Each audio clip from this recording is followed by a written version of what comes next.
All right, good evening. Slug mold 2.0.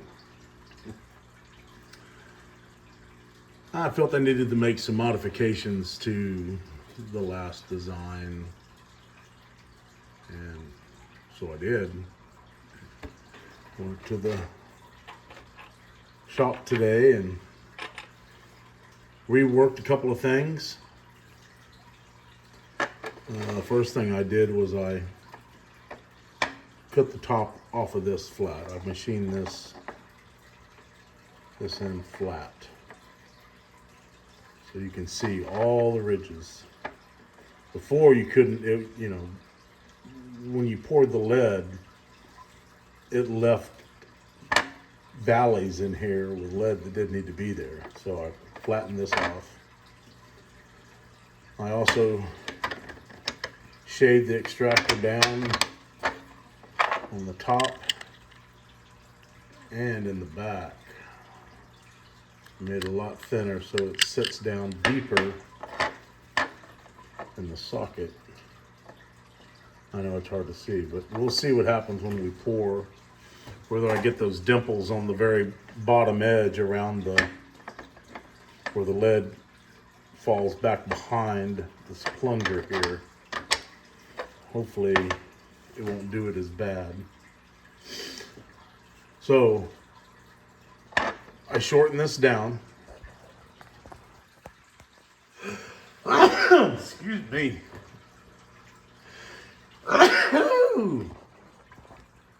And the second modification I did was I took this all apart, took this bolt off, stuck it back in the lathe, and I trimmed this down another 3/16 of an inch. So the end of the nose of the slug is shorter now. It's hard to see, but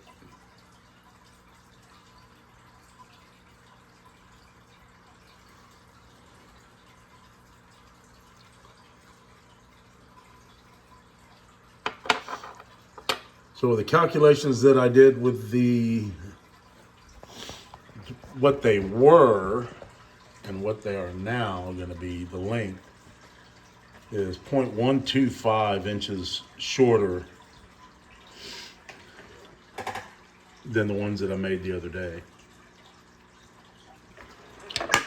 And I'll probably wait for this to put more JB weld in here, just so it doesn't pop out of the socket because of the spring pressure. The spring pressure was pushing up so much on this washer here that it was pulling the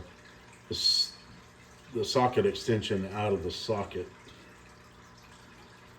And I found that when I put the JB weld in there, it holds it good enough. And that's the only way I can get this pin out, this extractor out. Now I could probably thread it, put some threads on it, and thread it into this socket. But for right now, again, this is just experimental stuff.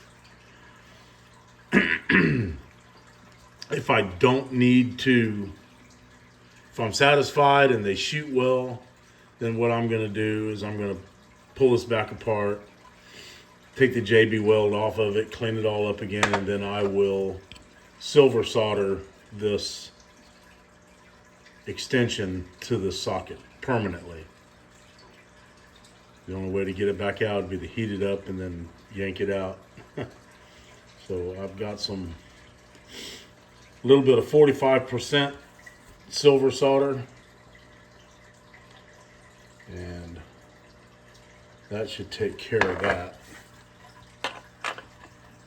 And then I also cleaned up this bevel here where they poured the lead in.